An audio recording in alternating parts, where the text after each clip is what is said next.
Hi అండి, welcome to Siri creations. ఇవాళ మన టేస్టీ రెసిపీ వచ్చేసి టమాటా చారు అండి. టమాటాలతో ఎప్పుడు చేసే కర్రీ కాకుండా ఇలా ఒక్కసారి చేసి చూడండి, చాలా టేస్టీగా ఉంటుందండి ఈ చారు. ఏదైనా వేడిగా తినాలి అనిపించినప్పుడు ఇలా టమాటా చారు చేసుకొని ఒక్కసారి తిని చూడండి, చాలా టేస్టీగా ఉంటుంది. మరి ఈ టమాటా చారు ఎలా ప్రిపేర్ చేసుకోవాలో ఈ వీడియోలో తెలుసుకుందాం. అంతకంటే ముందు నా ఛానల్ కనుక ఫస్ట్ టైం చూస్తున్నట్లయితే ప్లీజ్ సబ్స్క్రైబ్ చేసుకోండి, అలాగే బెల్ ఐకాన్ని క్లిక్ చేయండి. ముందుగా చారు కోసం 3 పెద్ద టమాటాలను తీసుకోవాలి.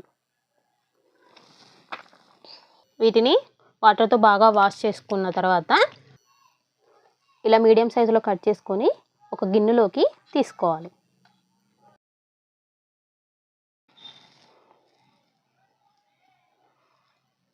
ఇప్పుడు ఇందులోకి నిమ్మకాయ సైజు చింతపండుని కూడా యాడ్ చేసుకోవాలి.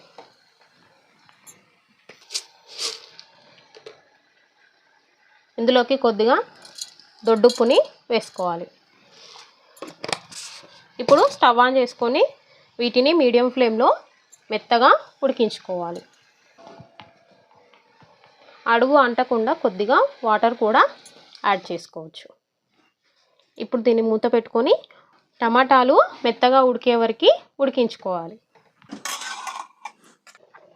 మధ్య మధ్యలో మూత తీసుకుంటూ ఇలా గరిటెతో కలుపుతూ ఉండాలి, లేదంటే అడుగంటుతుందండి.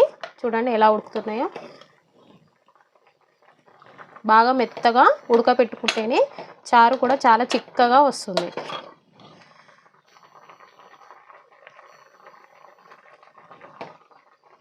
ఇంకా కొంచెం ఉడకాలండి, మూత పెట్టుకొని ఉడికించాలి. చూడండి ఉడికిపోయాయి. ఇప్పుడు స్టవ్ ఆఫ్ చేసుకొని వీటిని బాగా చల్లార్చుకోవాలి. ఇప్పుడు ఇది బాగా చల్లారాక వీటిని బాగా ప్రెస్ చేస్తూ చారులాగా పిసుక్కోవాలి. ఇలా పిసుక్కున్న తర్వాత ఇందులోకి వాటర్ని యాడ్ చేసుకోవాలి. ఇలా యాడ్ చేసుకున్న తర్వాత ఒక గిన్నె తీసుకొని ఇందులోకి ఇలా వడగట్టుకోవాలి. మీ దగ్గర స్ట్రెయినర్ ఉంటే స్ట్రెయినర్తో అయినా చేసుకోవచ్చండి. నేను మాత్రం ఇలానే చేస్తాను. ఇలా కొద్ది కొద్దిగా పోసుకుంటూ వడకట్టుకోవాలి.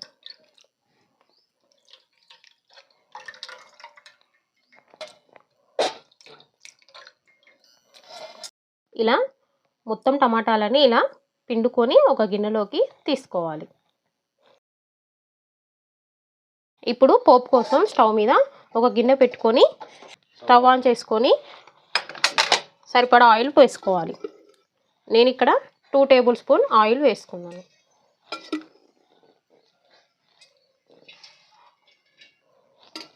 ఆయిల్ హీట్ అయ్యాక ఇందులోకి జీలకర్ర ఆవాలు కూడా వేసుకొని ఫ్రై చేసుకోవాలి.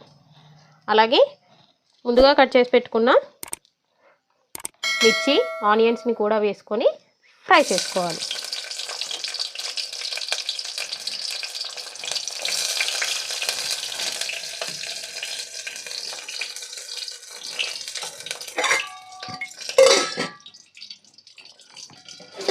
చూడండి ఇవి ఫ్రై అవుతున్నాయి.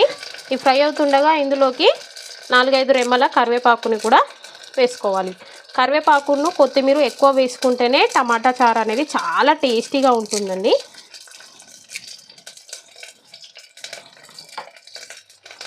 కొత్తిమీర అలాగే కరివేపాకును కూడా వేసుకొని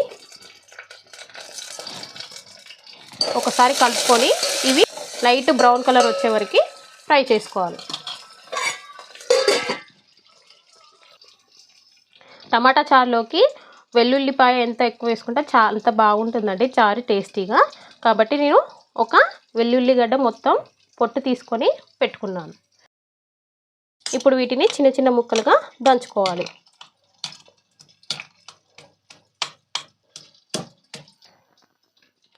ఇలా కచ్చపచ్చగా దంచుకొని పక్కకు తీసుకోవాలి. ఇప్పుడు మూత తీసుకొని చూడండి ఇవి ఫ్రై అయిపోయాయి.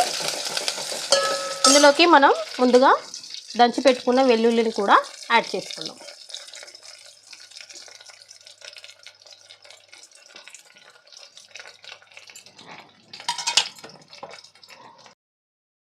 వెల్లుల్లి పచ్చివాసన పోయే వరకు ఫ్రై చేసుకుందాం.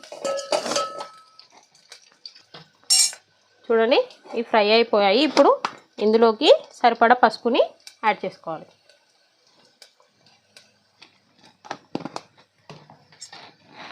వేసుకున్న తర్వాత ఒకసారి గరిటెతో కలుపుకొని మనం ముందుగా టమాటాలను పిండి పెట్టుకున్నాం కదా అండి, ఆ చారుని ఇందులోకి ట్రాన్స్ఫర్ చేసుకోవాలి.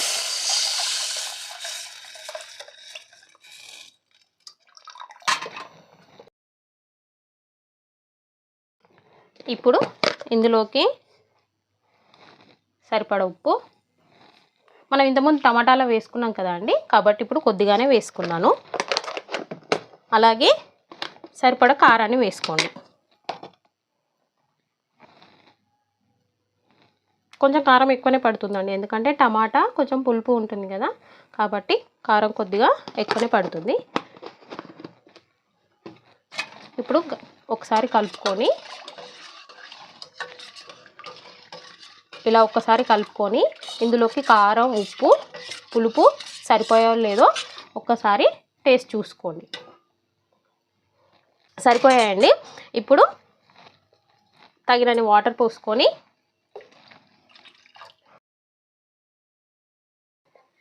ఇప్పుడు మీడియం ఫ్లేమ్లో స్టవ్ పెట్టుకొని చూడండి, మూత ఇలా వీడియోలో చూపిస్తున్న విధంగా పెట్టుకోవాలి.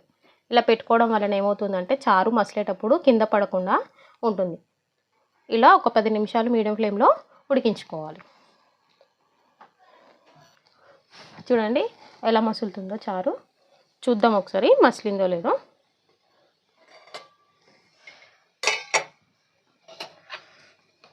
చూడండి ఎంత చిక్కగా ఉందో.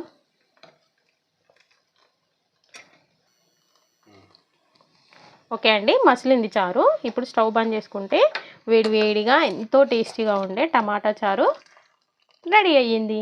ఇంతే అండి. ఈ వీడియో కనుక మీకు నచ్చినట్లయితే ప్లీజ్ లైక్ చేయండి, కామెంట్ చేయండి, షేర్ చేయండి. అలాగే నా ఛానల్ని సబ్స్క్రైబ్ చేసుకోండి. Thank you for watching.